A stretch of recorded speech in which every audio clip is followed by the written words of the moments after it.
This isn't just about horsepower. It's about the culture behind the wheel. From the latest automotive headlines To the machines we love, to the music, movies, and moments driving into lifestyle. This is Driveline with Justin Basic. If it's got an engine, an attitude, or a story worth telling, we're on it. Call in. Leave your take. 833-3DL-SHOW. This is Driveline. So let's strap in and let's roll.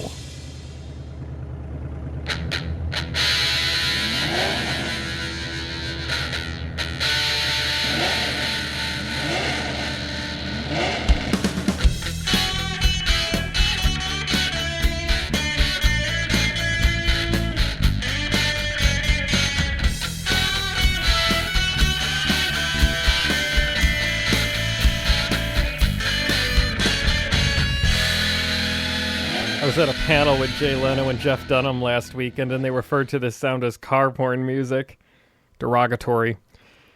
I mean, this music was composed during the peak of car reality shows. 2015 was a different time, man. I'd be completely happy to have something new.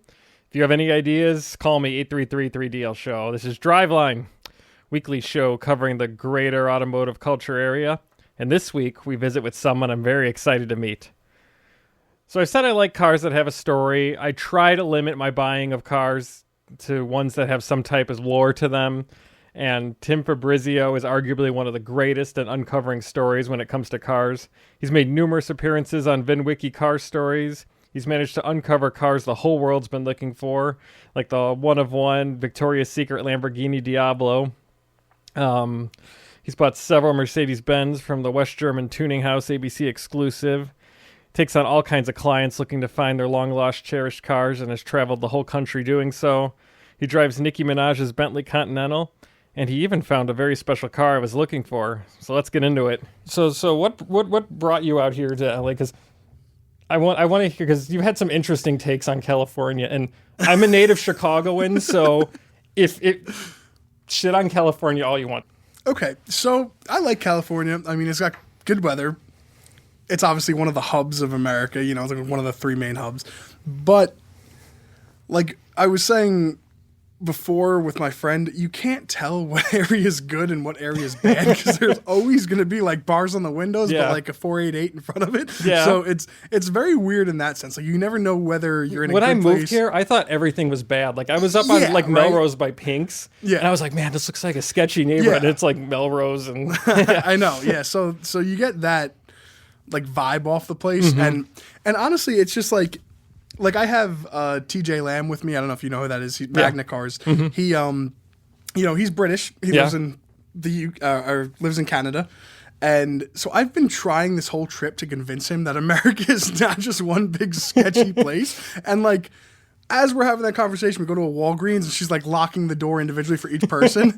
And she's like, what a rough day. We had a smash and grab. I'm like, TJ, what I said 10 minutes ago still stands. Like, we are not this sketchy outside of California. Was that in the Bay Area or LA?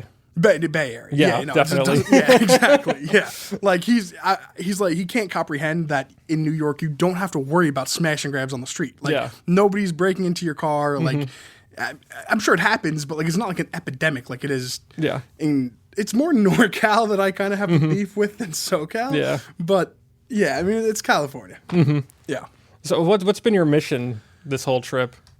So the reason I came out here is actually there's I don't know if the full car is a prototype or just the engine, but it's basically a prototype Countach that Curated in Miami has been looking for many, well, not just Curated. Everyone's been looking for this car since 1989. It kind of just disappeared after its original owner, who was the actual importer for Lamborghinis, or the distributor, I should say. And once the car disappeared in 89, I mean, nobody's heard of it, but a couple months back, actually I think it was Amelia Island, I got a phone call, and I had like run away from all the cars revving, and it was the owner of the Countach, and he called me back out of like everyone since 1989. And I basically, you know, I beat around the bush a little bit, but then I was like, would you sell it? April 11th, 11 a.m., come to my house. So that's why I'm here. I came a few days early to make sure that I wouldn't have any issues down here, but I started up it's been years since I went to California, so I had a whole laundry list of things to hit up here, like cars, fines, jobs for, clients and whatnot. So I started in NorCal and I'm working my way south now. And you drove here? From to LA? Well, from NorCal. Yes, from NorCal we did. I started in San Francisco, went to Sacramento, back to San Francisco, San Jose, Monterey. Now we're down here. May do San Diego, may go to Arizona, and then Texas. Oh, wow. Yeah. And you're driving all that? If I buy a car tonight, yes. Okay. I don't feel like paying the rental, so we'll see. Yeah. Cool. So I want to backtrack a bit. I'm Okay. going to paint a picture of how I found out you existed. Okay. So I bought a Rolls-Royce Silver Shadow 2 in 2018. It was my only collector-y fun car for a while. I took it to shows and stuff. And I was in like every single Rolls-Royce Facebook group. Horrible, horrible places. Yeah, seriously. But like occasionally the picture would come up of Tupac and his 95 Corniche. Most typically the one of him pulling off of Bob Hope in Burbank there. Yeah. Mm-hmm. And like everyone would be like, I don't know who that is, but it's improper to have your arm on the windowsill of the car. I don't know who that is. Typical Rolls-Royce owner. Yeah, so Okay. I hate the Facebook group. Don't ask them a technical question. They're like Corvette owners. They'll tell you to sell the car. Yeah, either look at the owner's manual. Yeah. So, I was like, man, everyone always talks about the car Tupac was shot in, but like, where's that car at? So I kind of started my own little, very in the background, quiet mission. Like, I want to see if I could dig up anything on this. So it's like, I found the auction where they sold the license plates. I had the same, the registration picture that you had in the VinWiki video. I differentiated the 2 instead of the S in the VIN. I was like, okay, that should be an S. It's British. Yeah. And I looked up a history report on it, and I had a Google search or a Google alert set up for that VIN, and that's as far as I got until one day, April 2025. I'm scrolling Instagram. I forgot who picked it up. They're like, someone found Tupac's Countach, and I was like, oh, not Countach, Corniche. Yeah. And I was like, damn it. And then I hit follow on you. So I appreciate that. after I got that far, what's after that in the search? So, like, how did I continue the search? Yeah. Well, basically, I ran the VIN. I did a public records request. I got the owner's name. I went about, it was a trip from Miami. I was driving back up north. And I stopped in South Carolina. I knocked on his door, and we made the deal happen, like, immediately. Like, I slept over there. So it really wasn't that difficult to find once you knew to switch the 2 to the S. Yeah. This was a car that, like, my family and whatnot had been wanting for a while. I'd looked for like probably a couple of months, not extensively, but I really started looking for it like on and off for a couple months, running what we got and addresses and whatnot. And so once like I had all that information, it was actually pretty easy to get. Yeah. Yeah. Because it was funny because I saw in the history report there, I wasn't sure because it looked like it was sold. Because it has on here. Oh, you have the history. I have the bumper report. Okay. It looked like it was sold at that. There's a dealership in the valley that's full of Rolls Royces. So I wasn't sure if when it came up in South Carolina, like, is it in South Carolina or is it someone not wanting to smog it and pay California registration? So it actually was in South Carolina. It was physically in South Carolina. And the funny thing, if you notice the date on that, the auction for the registration was 2017, right? At some point, that sale was 2018. So the car, even though its registration had sold for like a ridiculous amount, the car had been in private hands when that sold. Went to a dealer who didn't know, and then sold it to somebody else who also didn't know it was $2. So 3 different people just didn't find that auction, I guess. Or I mean, it didn't have the right VIN. So I get how it's not the most easily connectable. But it had passed through 3 hands with nobody realizing. And probably each one of them was one of those people who don't know who Tupac is. No, they very well know who Tupac Oh, they did? is. I mean, the dealer definitely did. The guy who I bought it from did. But they knew they had the car, or no? No. Okay. I didn't even know when we had bought it if it was really the car. Because I was going based off of, like, assumptions and whatnot and, like, matching colors. And really, I was narrowing it down by colors to see how many other black on tans we could find, to see if there was a possibility that there was like a different one, or, maybe it wasn't a typo. Not that a Rolls was ever built in Canada, but I was exploring all options to make sure, but that really started after I bought the car. Because we had bought it as a non-driving. It ran, I guess you could call it that. It like you would have to like run under the hood, flip the starter, and like turn off the starter when somebody. Yeah, it was like horrible. So we bought it as like a semi-running, definitely not driving car because the gear shift wouldn't go into drive. Oh wow, the electronic one, but it was in otherwise really good condition. And the previous owner told me he had gone through a whole process of getting the back glass for it, which on the final 25 Corniches was glass, not plastic. 25. So good luck finding that glass. They probably made one spare. Yeah, it took him like forever, and he found it in Australia. Wow. And it was like $12,000 or something crazy. Yeah, so he had done that to the car, but then never really touched it after. Okay. So it was just kind of in his collection. Do you have a lot of cars? He did. Okay. Yeah. So it was just kind of there in the background. Yeah. So yeah, because you said on VinWiki you were just looking for a black Corniche because your dad wanted one. I had suspected that the one that my dad had some history with was the same car because of its geographical location and the fact that how many of them are there. So once I got the VIN and all the history lined up with the dates I remembered, everything. So it was very likely the same car. We still don't know 100% whether it's the right one or not, but it was one that he had history with. And then, that whole story, obviously that intrigued me just seeing the registration years later. Like, this is 2017. So it was a little bit of both that made me want to go look for the car. But once I saw the registration on that, I was like, this seems doable because I'm sitting there looking up like Tupac Rolls-Royce and it's all vintage photos or like 1995 photos. No mention, no I have it, no nothing. So I was like, if the registration sold for that, like the car definitely sold for some crazy. No, it was getting serviced at Meineke with like 70,000 miles. Yeah, it was completely off the radar. Yeah, no, like it was getting serviced at chain shops. Yeah. So did you buy, because I saw this on eBay when I was looking too, and I was like, I had it in my watch list, and did you buy the Nesson license plate frame off eBay for it? I did not. Oh. No, I didn't even know that was a thing. And it's disappeared, so someone has it. But yeah, there was like one pair of license plate frames from that dealer on eBay. And they were asked, I don't remember what they were, it was, I want to say to the tune of $400 or $500. Really? Yeah. That's ridiculous. And they disappeared, so I don't know if someone bought them or they pulled the listing or what. They're probably still, you could probably still get a set. I personally never really cared to, honestly.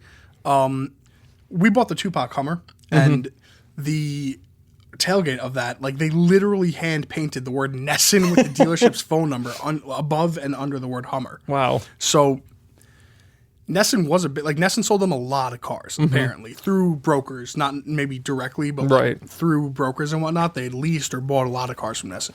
Okay, so you said your dad had history with that car. What did or does your dad do?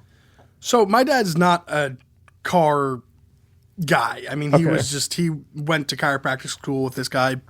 He's a chiropractor now. And he was, before I was born or like when I was a baby, he was traveling a lot more and didn't have kids. So he was out west fairly often. His friend had owned a black on tan Corniche. He loved that car. So it was something I had heard about growing up. Always. They had their suspicions. Nobody ever made that connection really. So again, do I know it's the same one that he had some history with? No, but similar enough, and how many of them could there really be? So what got you into cars then, if your dad wasn't a real big car guy? He likes cars, but it was really my mom. Okay. She's very much a car girl. From a young age, I just always loved cars. Like, every time I went to BJ's or Costco, I would get those, like, 118 Maisto, whatever. Yeah. Like, so I just had... And, like, the cars I was into were, like... Everyone else my age had like CLK GTRs or like, Murcielago models or whatever. And I literally had like a Saturn L300, GL 450, a 2003 Grand Cherokee. Like I liked cars like that. Like, so I was definitely a weirdo when it came to cars, but I mean, that just snowballed once I grew up. Okay. So like, when did you start like acquiring cars? I mean, the second I could drive, I got like a somewhat, like it's not an enthusiast car, but I got a somewhat newish Lincoln MKX. So that was like, I always liked nicer cars, but I would say what got me really into cars was I bought a 1988 Lincoln Town Car. Nice. And it was, I didn't know there was supposed to be a difference between D and OD. So like it needed a transmission when I bought it. Little did I know. But I was like 18. I didn't know anything about cars. But owning that car really showed me that like classic cars are not only dailyable, but like you can work on them. You can still get parts if you don't get the wrong one. So that car really kind of set off the whole, like, looking for interesting cars things for myself. That's probably where it started. And then where did it go from there? Like, when did you like start? When did you start acquiring? Here and there, a couple of years after that, I was probably like 20 or 21. And it really, like, I like traveling. I like going on little road trips and whatnot. And, you know, being a car guy, I could always, like, see, like, oh, there's this abandoned. There's this, like, this is sitting at a mechanic shop. So I'd leave notes. I would, like, whoever would call me back, if it was a good deal, I'd take the car. It didn't really start getting crazy until I bought a V12 Lawrencer. I call it the trash truck because it was literally being used as a garbage truck on a Route 66 town in Arizona. And when I was picking that up, I posted a photo of this OBS F350 I had towing it in the OBS group. And somebody commented, like, you could barely tell what type of car it was on the trailer all the way in back. It was like a wide angle photo. It looked like a little black speck. And he's like, nice C140. You want like several more? I was like, yeah. So tell me what you got. And he sends me photos of a barn in Ohio with, I mean, probably 75 or 80 Mercedes. And a good 50 of them are like special, like ABC wide bodies, AMG Hammer body kits, things like that. Like just cool tuner Euros. So I bought all of them. And I probably half the barn the first time. And then I came back the next year and bought the second half of the ones that I didn't really want. But after that happened, I started not being so scared of buying out whole collections. So I just started buying whatever collections came up, pursuing collections. Then I realized, you know, with this car, this Tupac car kind of showed me that it's possible to track a car down. So that was really the catalyst of it, is finding that. And then the next car was Ed's Diablo from VinWiki. And from then on, I mean, it's been like a year and it's just snowballed, like in the biggest sense of the word. So you found the Tupac car before you found the Victoria's Secret Diablo. Oh, wow. Correct. I thought they were the other way around. I didn't share that I found the Tupac car for a while, mainly because, like, there was just no reason to. Like, it was like, I don't want to post it while it's on my trailer and I'm driving it home. Then we got home, it's like, well, it's not fixed yet. And so it's just like, never had a reason to post it. It was a security concern a little bit. Yeah, that makes sense. Yeah, so, but then when the VinWiki videos, we had like an idea of when it was going to drop, I released, you know, the statements that I had actually bought it with the proof and the picture of the reg and all that. And then we did the story on it in December, and that's kind of when I like was fully open about it. Yeah. Because that was my next thing was, what was your first real barn find? So you're finding those Mercedes, just traveling around. First real, I don't even remember, because there were so many that were like cool, like El Caminos and like things like that like, that's a cool barn find, but it wasn't like a, wow, that's a one of none type barn find. I'd say probably the Lawrencer S600. Because that one that has like one of the coolest stories out of any car that I own. And that's like, I will never sell that car for that. It was like literal real life Lightning McQueen. Like it was in the town that they had based Radiator Springs off of, Seligman, Arizona. So it was and it like couldn't have been a more Lightning McQueen story. Like it was like a $200,000 supercar that got caught doing dirty work in like Route 66 town. Like it was like the most matching story. And then the 37 Chrysler that I bought a 37 Chrysler Imperial Coupe convertible rumble seat. Okay. I think it's a C14 or C60, C14. And that was also another thing that kind of was like a catalyst to finding the cool cars, because the guys tell me about it. And like I came up in this mechanic shop, I literally was driving by, so I had like 100 abandoned classic cars. So I whipped around. There was one guy running all this. He's like, yeah, these are all my projects. Okay. And so I pulled in there. He's telling me about this 37 Chrysler that he has, and that's really special. And I'm like, okay, here goes another guy talking about his 1930 car being special. And then I went home and looked it up, and I was like, wow, he's not lying. Like, the last one sold with, like, huge fanfare at, like, Gooding and Company or, like, something famous like that. But what makes it special? To be honest, I couldn't tell you. It's rarity today. I don't know what. I mean, it's the body style. You know, any of those rumble seat convertible 2-door, big long hood Packards and whatnot, like from the 30s.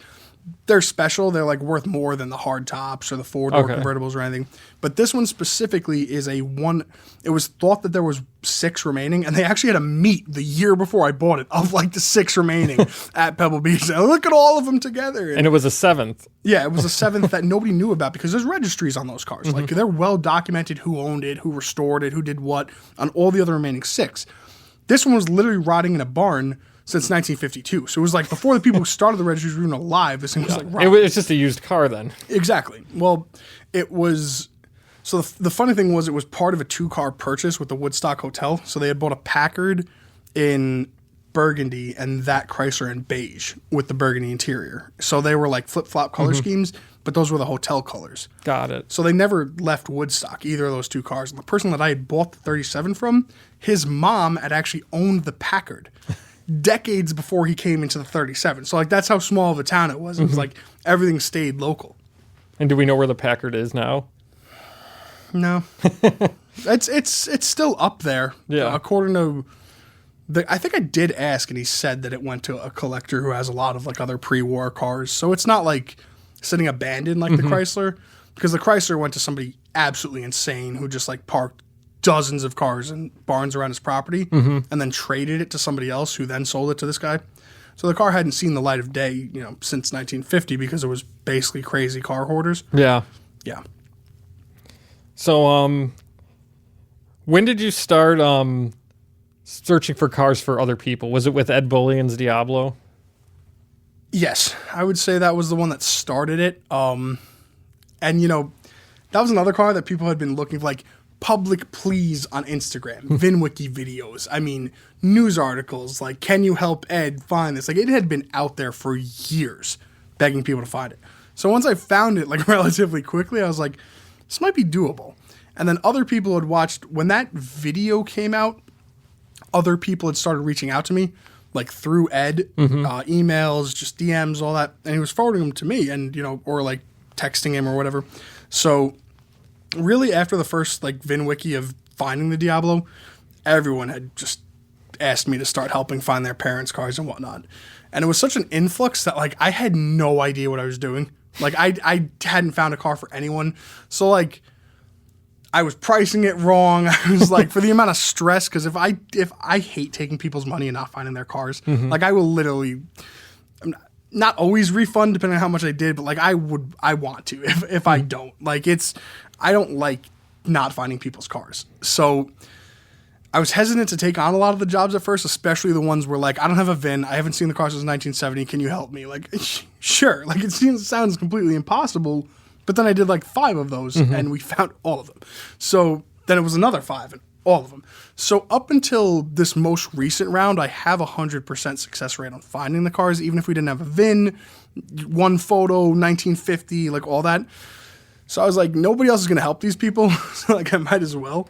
But where do you even start on that with no VIN and just like a yellow photo? Like, So I'll give a good example. This 1977 Porsche that my client's grandfather had owned, they didn't have a VIN, but we had a color scheme and one photo of the car based off the color scheme. So for a while, I'm like typing in keywords and like trying to actually look on how to find this thing on social media or just like Porsche clubs or anything. And then I start focusing on the color. Because I asked AI, I was like, what color is this? And it's like between Minerva blue or something else. And the guy, I reached out to my client, he's like, it's Minerva blue. So I start focusing on that color, and we get a literal Facebook post of a Minerva blue stripped out. And I click on the guy's name.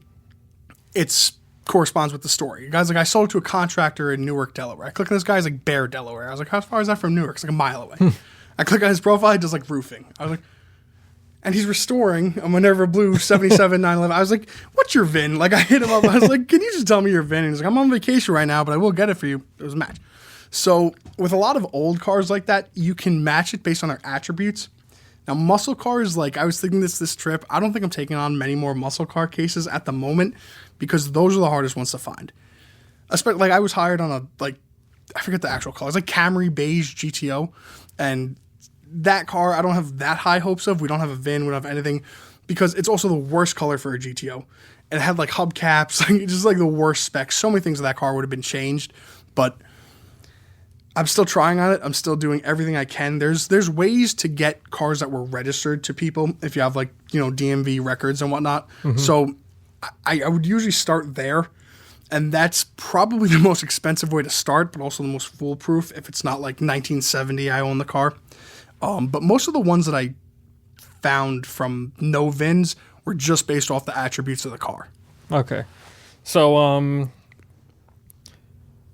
you said something at one point to the vein of like, make sure you do X, Y, and Z before you reach out to me. What's a good way for someone who's trying to find that long lost car before they take up some of your time? What's something the regular person could do to try and figure out where their car might be? Yeah, so it's not even like my time. I mean, of course I care about that, but it's like I don't want to take their money if there's a way easier route for them to go. So there's like, you hire the PIs, put your posts out on social media. Like I tell everyone, have you tried lost muscle cars first? Like those Facebook groups and whatnot. Or if you're looking for the Porsche, like did you post in the Porsche groups? And once all that's been exhausted, you hired a PI, they came back with nothing, which honestly does not mean that the databases are not useful. It means the PI did not care enough to do anything beyond typing your name. So I have it on a shirt too. I have like, you don't need another PI, you need a car guy. So, and that holds very true because you need somebody who's not just going to go like, no result, next. You need someone who's going to look at this and go like, put the pieces together. Like, oh, they owned a bunch of muscle cars. They probably had this. Let's call them type thing. So that's, yeah, I forget what the question was, but that's my answer. Things you can do before reaching out to you. So hire the PI first. Do all your research that you physically can think to do yourself. Walk into a DMV, like with a cake or a cupcake, and be like, can you please run this? Like, try everything because I tend to be a lot more expensive than a regular PI, but it's also for things that like have been out there, public pleas on the internet for 5 years, and they came up empty. So like, what's like the strangest journey you've gone on to find a car? Strange how? Like how? Like what do you mean strange? It turned up somewhere you weren't expecting, or you went to a place you never thought you would, or the VS, the Victoria's Secret Diablo, by far, because that was probably the most discouraged I have ever gotten looking for a car, because in some way or another you have a lead. We had a little bit of a lead, but when I got to this town, I was like, there's no way it's here. Every local's laughing at me. Like, and this town is rough. I mean, not the roughest in America, but it's rough. Like, you type the name in, and like every article is like, went to jail for meth, like home invasion, like double murder. And what actually had, helped me with my recon a little bit on the car was there was like a barbecue place that like just got robbed last week, like still glass on the floor. And it said the owner had been there for like 35, 40 years or something. So I went in there and I was like, sorry to hear about your break-in. And you've been here for a while, right? And he's like, yeah, I sit in this exact spot for like 35 years, 9 to 5 every day. So I was like, and it right by a window on the main street. I was like, have you ever seen a white Lamborghini? And he's like, what are you talking about? So like a couple more questions. And like I got on his bad side a little bit. Or like he was like out of patience. He was like, son, I never seen a white Audi in this town. Like there ain't no nice cars here. So I was like, all right, great. So then I start doing what I normally do, going to bars, things like that. And literally laughing at me. Like played darts with a couple guys who were cool, but they were like talking to some of the other people in the bar who were like, this guy's dad knows everyone in town. He's like loaded for Streeter, Illinois. And like, so they'd ask him like, and I literally saw him like look at me and smirk and just shake his head. And I was just like, that was the response I was getting from everyone. And they're like, son, like nobody knows. I was like, there's not one car collection. He's like, yeah, the guy who owns the taco shop has a 55 Ford. I was like, that's not at all what I'm like. I bet he does. That's not at all what I'm looking for. So that was probably, I mean, it was literally the rarest, most expensive one-off Lamborghini from 1998 sold in a catalog, or tried to sell in a catalog. And I'm thinking there's no way somebody took the rarest Lamborghini from the 90s. Never insured it, never registered it, never photographed it, never took it to a car show, never talked about it, never posted a photo of it, nothing. And then just put it in this town of all places and never touched it again. That was exactly what happened to that car. So that was a very, very surprising one. Like when I got the call back, pacing around in this Airbnb, wondering what the hell I'm going to do next, like I was very surprised. The Lawrencer, like I said, definitely a weird situation. I mean, there's been a few cars in weird situations, but the Victoria's Secret was definitely the most unexpected. Now, has there ever been a situation where someone asked a car and you knew it absolutely, like, it doesn't exist anymore. It was destroyed something. Like, you had to break it to them. Unfortunately, two. One of them was an 85 Cadillac. I felt really bad. I didn't even take the guy's money on that one. Like, he was like, let me pay your retainer, at least put some effort in. We ran one VIN thing, it said junked. So I was like, I'm sorry. Like, NVIDIA says it's junked, has no new registration. I called the owner. It was out of service. She died. Like, this was like 03 that the car was last seen. Another one was a BMW E30. 4-door, 318, like just not a savable spec. And it had 360,000 miles when it was sold or something crazy like that. And the guy, for like, since the Victoria's Secret thing dropped, he's been asking me, like, please just look for this. And I'm like, it's scrapped. Like, I really don't want to take your money. So finally, like a week ago, or like maybe a month ago, he's like, can you please, like, I'll pay you whatever just to start. I was like, you know, just give me a very small amount, like smaller than what I normally take. And I was like, let me just look into it. But like, I'm telling you, please don't pay me. It was scrapped. I don't want to break this to you. That was probably the only one that I know for a fact after I've gotten paid was scrapped. And I'm still trying. I'm still trying to get in touch with the owner from '06. Maybe it was sold off as a race car or something. I don't know. But it's not still around. Yeah, because to paint a picture, again, when I was growing up, we had this conversion van that I adored. And in 2006, it was like maybe a year and a half before I got my driver's license, it developed a misfire, and my grandpa was like, I'm getting rid of this. It was the first time gas got expensive, like $4 in the Midwest was unheard of for gas. Yep. He went and bought a Nissan Quest, absolute piece of garbage, traded in the van on it, and then it went to another owner in Chicago, and then it showed up. It was registered until 2008, and then it just falls off the face of the earth. Yeah. If it was scrapped, though, wouldn't that show up in the history report, or not necessarily? Not always. Especially, '08 should. It's new enough to where like things were computerized, but not in every state and not every junkyard. Mm-hmm. So it's very possible. Like this E30 didn't say junked anywhere. But yeah, so like you just gotta kind of use your like, how rough was it when it was sold? Mm-hmm. Those are like the questions I ask people. That's like one of the star questions I ask people is, if you had to guess when you last saw this car, was it well on its way to being a crusher, or do you think somebody would have saved it, put a little money into it type thing? Because that really is like almost every time when they tell you they think it's going to be crushed, it's not still around. What was your least favorite job you ever went on? Let's say the least favorite one where you did in fact find the car. Did in fact find it? Yes. Okay, so this was terrible. This was like, actually, this was this week. So I've been very fortunate when we find cars. Like everyone's like expecting a knock on the door premium, and I tell people to expect that. You're going to pay more than what it's on Facebook Marketplace comps for. So reached out to me. He was my age too, and honestly I thought he was a lot older based on his voice. So when I found out he was my age, like I felt like kind of bad. He had his dad had this Viper, and he was he was like big into unions. Like he had a cell phone company that did all contracts with unions. He had a car dealership called Union Motors, and like he only hired people from unions. Like he was just like a big patriot. Yeah. So he had, no disrespect, the most boomer Viper ever, like painted in stars and stripes and everything. And the son really wanted to find it. So I'm like, oh, of course, it's a stars and stripe Viper with chrome rims. Like how hard could this be? Nothing. I mean, like it was last seen in that paint job in Detroit in 2010. After that went cold. Mm-hmm. And I actually had found the car doing reverse searches. I got a VIN. I got the owner in Kansas City, reached out to him. He never answered my calls. Got the then current owner, because I found it had a Montana tag. Got the then current owner from the Montana LLC. Went through all this BS, and we find the car. It's repainted red back to its factory color.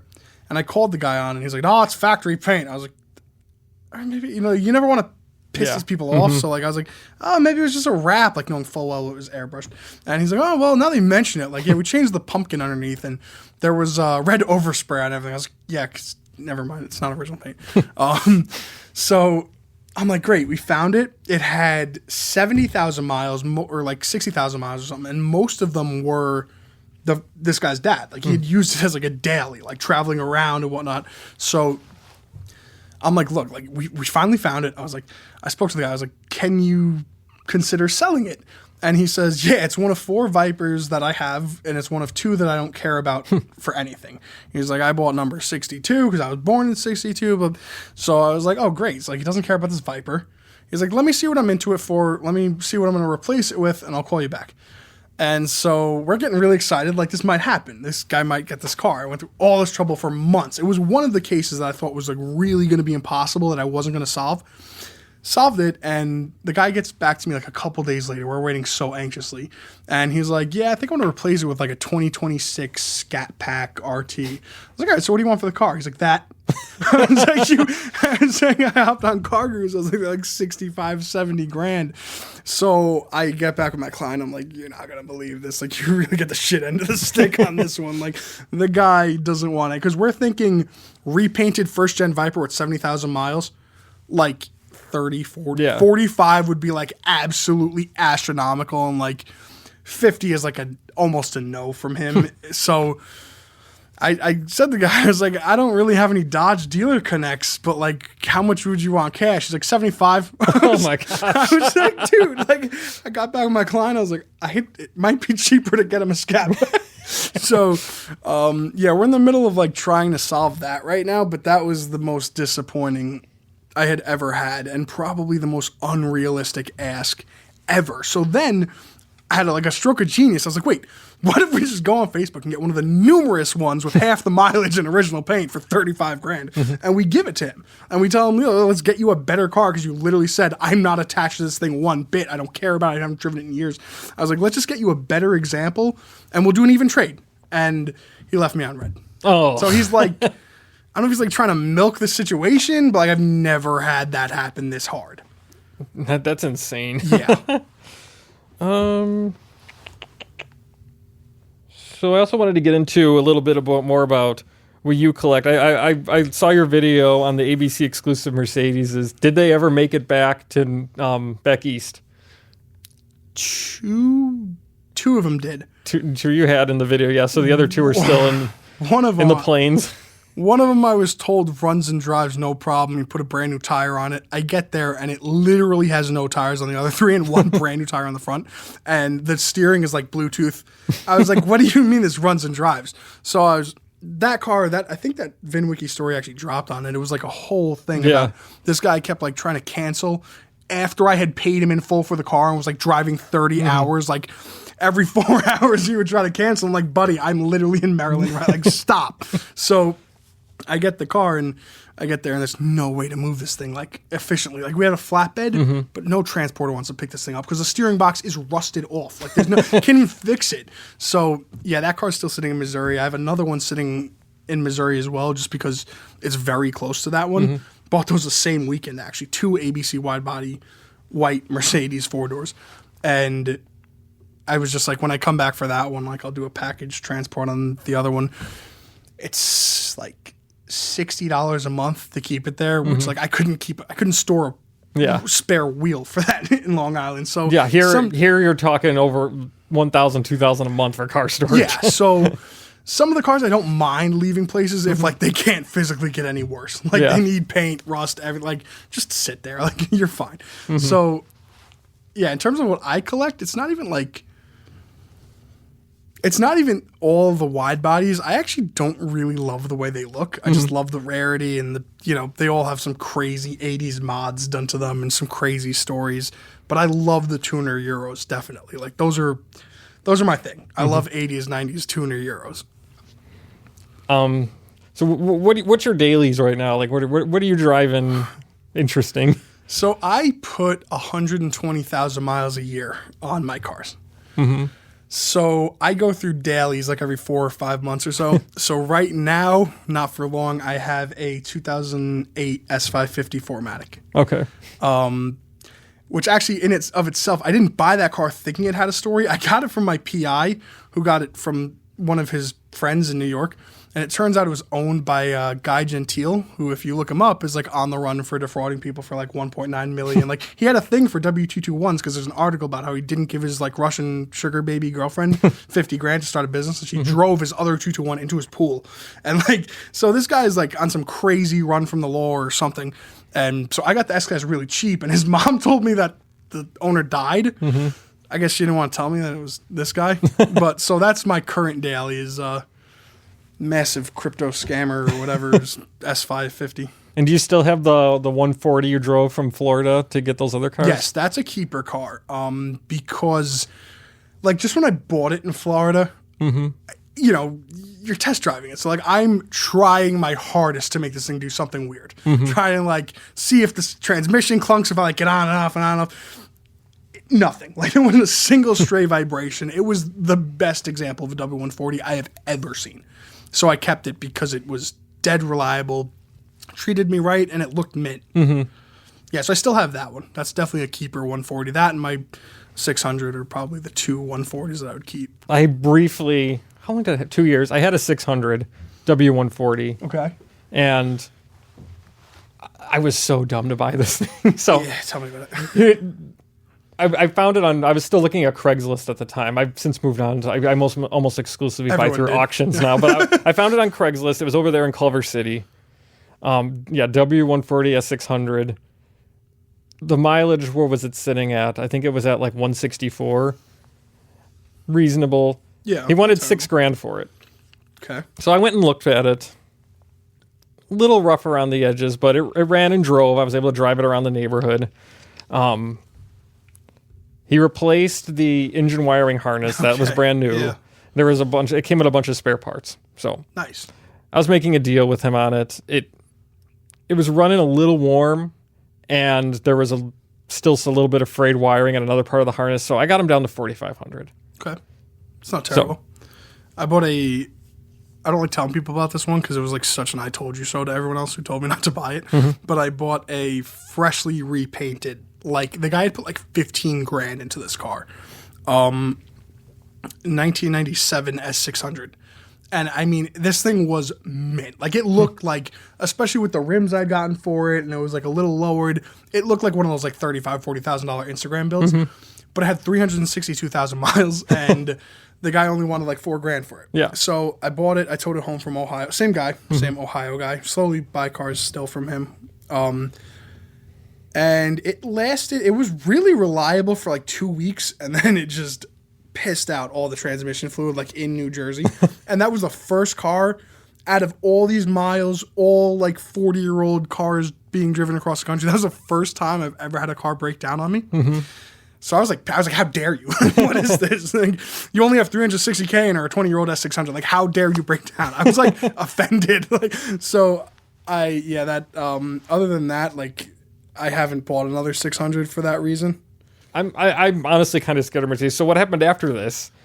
I talked about a 4,500. So up to this point, like when I first went to meet him, he sends me an address in Culver City. I get there, I don't see the car. But he's like, oh, I'm on my way back from Whole Foods. I'll be there in 10 minutes. I'm like, okay, great. I hang out, wait for him. He pulls up. Just a regular looking dude. And that's when like I look at the car and I make this deal. I go back to pick it up. I got the cash. Turns out he's living in an RV up the block. Oh, God. And he comes out just completely ragged. Okay. Well maintained. Typical guy who looks like he lives under a bridge. There you go. Those are the best S600s. But I still went through with it, and I paid for it, and I bought it, and I registered it in my name. Like I said, it ran a little warm for a bit, but I was able to drive it around. I drove it to work a few times. The suspension clunked. That's to be expected. Yeah. The vacuum pump under the back seat didn't work, so the soft close stuff didn't work. And I'm going down this huge rabbit hole of like trying to sort it out and get it going. So I put a new water pump on it. New radiator, new parts for the air conditioner because it was leaking. It was leaking refrigerant. Oh yeah. And apparently on that car, there's a bunch of switches that mean the cooling fan won't turn on if there's no refrigerant in it. Yeah. So I put a ton of money into it, and then it behaved for a while. Really? The needle stuck right in the center, and then one day I go to Del Taco and they're taking their time. And then all of a sudden I see the needle is like drifting and drifting and drifting up to the end up to 120. So I get home. Everything's fine. I can never start it again. It won't start. It's like it won't even crank. Well, is that temperature protection thing? Because I had that happen once. Might have been, but I pull out the dipstick, and I'm like, why is my oil level so high? Oh, no. Why don't I have any coolant? All the coolant went into the oil pan. From what?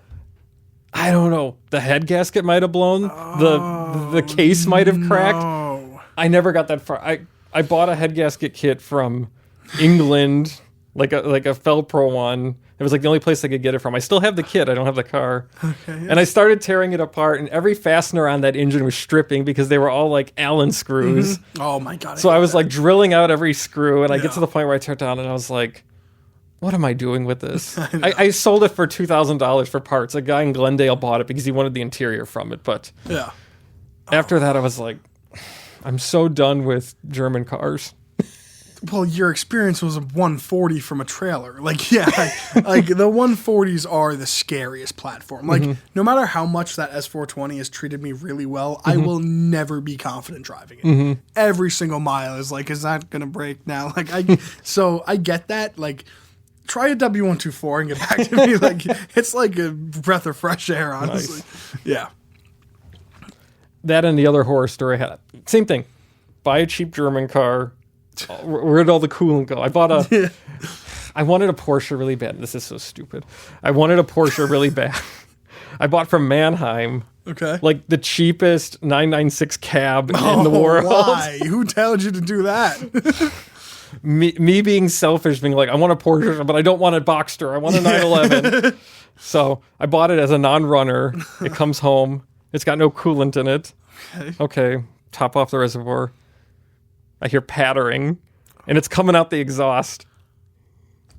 Oh, no. Yeah. So that was another car. It sat in front of my house for about 9 months, and I sent it back to the auction. I took a huge loss on it. Really? Wow. Yeah, the C-140 project right now is definitely a lot more than I anticipated. But, I mean, of course, considering what it was used for in its history. So that car, I don't know if you want to hear the full story of that car. It's probably one of the more interesting stories. So you ever seen the movie Casino?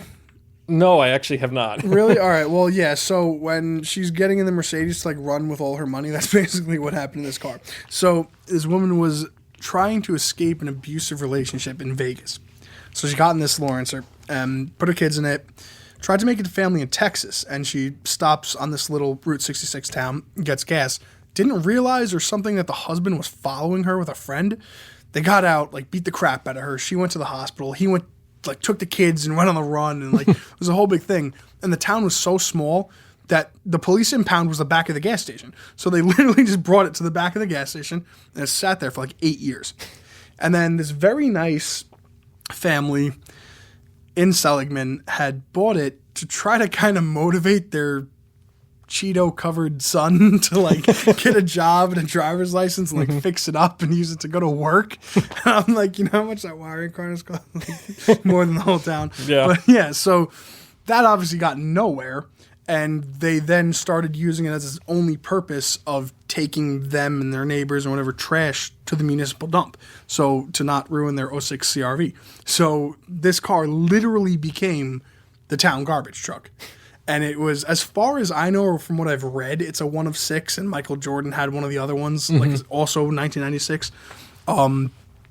So that one, that's definitely a crazy story. And as you can imagine, that car needed everything.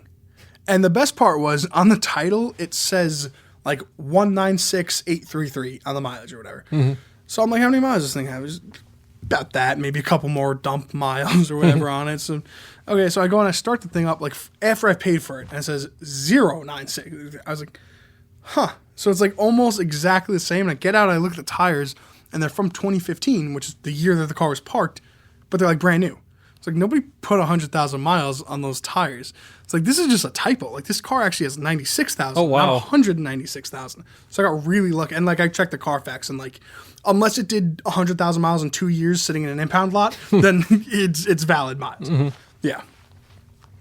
So are you a renter or? When I have to be, like, not by choice. So you're not at home fixing all these things. If I can, I do. I don't have time to. Yeah. I had like 2 dailies that like blew up minorly, and it's just so much easier for me to just go get another one at this point. Oh, that's true. So, and I'm never home, so like I'd rather just throw the car out at this point if it's not a special car. Yeah, but I do fix what I can where I can. Like I've had we dropped a screwdriver down the turbo of my Bentley in a driveway in New Jersey trying to fix a coil pack. So like I've had like the intake manifold apart like by myself in the Bentley in this random driveway. I do things like that if I have to, but certainly not by choice. okay, so that was is that the Nicki Minaj Bentley we're talking about? Yes. Or Yeah. so what was the story on that one? Because wasn't that an earlier find too? Or That wasn't a find. That one, like, that was literally. I know how it looks. You just now bought that- a Bentley? I know how it looks now that I literally chase celebrity cars. But that one, I just wanted a GT, because they're somewhat reliable for an exotic. They're all-wheel drive. I didn't want a Ghost because it was rear-wheel drive, and so I was looking at ones for like, at the time. There was like the newest body style too. So I was looking at ones that were on like the lower end of the price for like 44,000, 40,000 miles, something like that. And I was literally getting ready to fly. I had exhausted every single option in the country. I was so tired of looking for a car. So I was getting ready to buy a black on black one at the Lamborghini Dallas dealership. And I was scrolling past this one. It didn't make any sense. I had seen this listing. It was on Car Gurus and I think also Craigslist. And it said 3,000 miles, was grandpa beige, but had these like massive wrapper rims. And it was also the same price as all the ones with 40,000 miles on. So I was like, that's a scam. Like this, because you think about it, like that's either the original owner, it doesn't have 2 owners and that's 3,000 miles on it, So like, did the second owner buy it for like a week, put some big rims on it and just never dropped? Like, no, the original owner did that. So like nothing made sense on it. I scrolled past it. I was like, before I book this ticket, let me just like call this guy. And he tells me, he's like, it has celebrity provenance, but I'm not going to tell you it over the phone. You're interested, come down and look at it. So I come down and look at it, and he tells me it's Nicki Minaj's pink Bentley. And I was like, where's the pink? He's like, we took the wrap off. And I was like, this guy's just like talking out of his ass here. Yeah. So I go around and I start looking at the jams, and there's still, to this day, there's still a lot of little pink scraps that they missed. Then I hop online, I start looking at all the individual, like all the photos of this car, the paparazzi photos and everything. And I see like one thing that really did it was like it has crazy Mulliner options, this car. So it has leather full stitched, like diamond stitch paddle shifters from the factory. And I saw that in the photos with like every other detail matching, same spec, same stitching, same everything.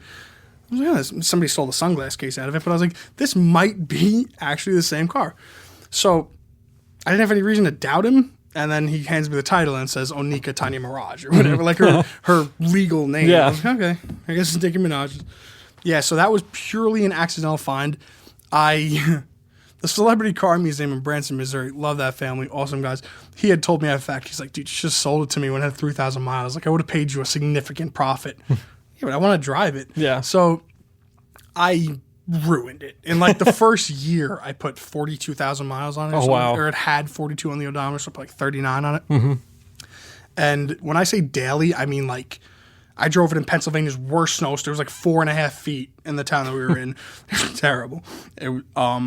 Every type of weather you could imagine. I mean, every single time I needed to go to the grocery store, 7-Eleven, like I spilled a gallon of milk in it. Like it was the most daily Bentley that you could like imagine. And honestly, it was dead reliable. So it was like literally a Honda Accord. Like I had like one sensor go bad in that time. And then it got hit by a drunk driver. Oh. So I elected, because I just loved the car, and it had a cool story. I love cars with stories. I elected to have it fixed, mainly because, like, what am I going to do? Go replace it? At the time, it was still, an expensive car. I was like, I'm going to replace it with one with, like, more miles I don't know the history of. So I just fix it. And I had it fix it, like, the best shop. But I haven't really touched it since then. That was during COVID, and I stubbornly really wanted a carbon fiber body kit on it. So it took like 2 years to get that, and then we got that, and they were like, hey, we can't get a trunk for it. So it took like 3 years to get the car back. And now we're dealing with some interesting things where I ran my Carfax, and I've been wondering why my insurance is like double what it should be. I ran my Carfax, and there's like a whole second accident claim that happened on the car that's like fraudulent.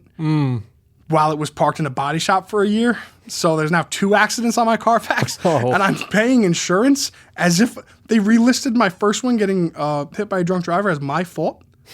So now I have 2 at-fault accidents on a Bentley, or so they think, when I've never even had one. So the car's just like kind of sitting right now because it's boxed in. I'm not home. I got my dream set of rims for it, like ADV1 510 track spec, and they were like brand new, like 24 grand. I found them on Facebook Marketplace in Marietta, Florida, and they didn't know that it said ADV1. They thought it was an I. So they listed them as Adv rims. And then in the title, it like autocorrected to Advil. So they're like 22-inch Advil rims. Like, come take them, $1,300. I was like, okay. So I got those rims. I got the carbon fiber body kit. Now, like, I keep saying I'm going to get to it, and I promise I will, like, this year. But, like, things have just, the last year has been so busy that I haven't had a chance. I want to wrap it Tiffany blue satin chrome. Like, I was told he bought the material. Now he's not answering me. Great. So, yeah, that's kind of where that car's at right now. Nice. So, I hate this question when people ask it to me, but I'm going to ask it to you. How many cars do you have? I don't know. I really don't know. Like personal keepers? Yeah, personal keepers. I have like 6 forever cars. Okay. And then I have like probably another 10 that I really like, but like will always rotate out into different stuff. Okay, so we're in the same boat. I call it my Sweet 16. Yeah, there you go. Yeah, so but yeah, personal keepers probably 4 or 6. Yeah.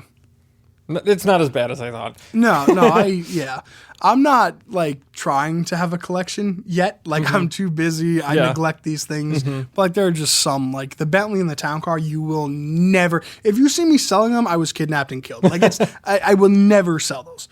Yeah. And that's still the first town car you had. Correct. Yeah. Oh, wow, I you have still not bought have a it. second town car. No. Yeah, I still have it. It's still in like relatively good condition, like completely rust free still. So the vinyl top is like shredded to hell now just from age. So that's kind of mothballed that car a little just because I don't love looking at it with the vinyl top. But we're building on a warehouse right now. We have been for like a few months. So now that I have like literal, like a massive car storage facility, we're going to be putting some money into these cars. Like, I didn't want to do the top and have it just sit outside again because none of my cars, Bentley included, have ever known what a garage or like a private parking spot is. Yeah. So they're all like street parked, like outside. So I've been meaning for a while to get a garage, and then finally this was just like the best option. So now that I have this, everything's going to slowly start getting worked on. Like what my 300 CE with the AMG Hammer body is in right now, getting all like mechanical refresh. And it's going to go to paint and whatnot. Well, it doesn't need paint. It just needs like a really good correction because it's black. Have you ever gone international to find something? Yes. Well, I've bought cars internationally, of course. There's a few. So the next place is probably, I don't know if you've ever heard of the NCP Pakistan cars. Non-customs paid. So they get them in. They literally, like, you should look up the videos. They're really interesting. They like cannonball these cars through like the Afghani desert to get them into Pakistan without like actually, paying for proper import. So when they're there, apparently nobody cares. Like the police aren't going to take the car or anything, but you can't do anything with it after unless you smuggle it back through the Afghani desert. And Afghanistan being your safe spot is like insane. But that is one thing. Like I was offered a couple cars out there where I'm not quite sure how this is going to work, but like they offered me a twin turbo MK4 Supra for like 30 grand. Oh wow. Like, yeah. So it's like, it's tempting at that point. They take the bumpers, the front and rear bumpers off and just like cannonball them through the desert so that they don't get ruined. But yeah, a lot of times you'll lose a couple cars. You just have to like accept it. Like they get stuck and there's nothing you can do. Nobody's rescuing you, so you just gotta go. But I'm also trying to find the Supra that was part of the Tupac fleet. So it was, I forget his name. It was like something McDonald or something Anton or something. But oh no, it was Buntry Supra. He had a black Supra, which if you look, it was in all the background shots, or like a lot of background shots of Tupac convoys and whatnot.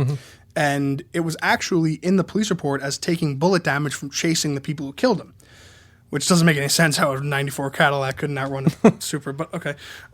So that car later it fell off the radar, got painted fuchsia pink with purple seats, but they still kept the cream and black like door panels. They look horrible, and it had like a Master Speed Hunters banner on it, and it was bought and sent over to the UAE. So that's one that I'm like ready to hop on a plane if we can actually find it. Some Brunei cars. I bought a few Brunei cars, including one that's I'm really excited about. It's still like a year out because it just takes forever to get cars from them, but it was I forget the year, like a 90-something Sprinter full AMG build. Like no, like they didn't make this for the public. I mean, AMG like jousting side skirts and everything, like AMG front bumper, AMG monoblocks, and they couldn't put a V8 in the chassis, so they put the C32 supercharged. Every seat in the back is a Recaro, so like all the like captain's chairs and whatnot in the back seat are like the party Sprinter. Recaro seats, Recaros up front, like crazy custom wood grain. So yeah, a lot of the Brunei cars, and there's obviously an F1 engine over there. Which we'll talk about at a later date, but I'm trying to get for Ed to, or at least if the owner's down, to do something with it. Yeah, those are just some of the international deals I've done. Well, like, what's even the process for the Brunei cars? Because, like, I hear two different things because it's like it's super duper secretive, but they do get out. Like they do get out. Yeah. Recently, obviously, a lot more has been leaving. I can't speak for everyone's process, but my process was wire tens of thousands of dollars to Djibouti, Africa, and just pray. And that's what I did. Like the first time we did it, like I make this deal, like where are the cars, or like they're over here, and how am I going to get them? I'm like, all right, now this is a wire instruction. I look and it's like literally Djibouti.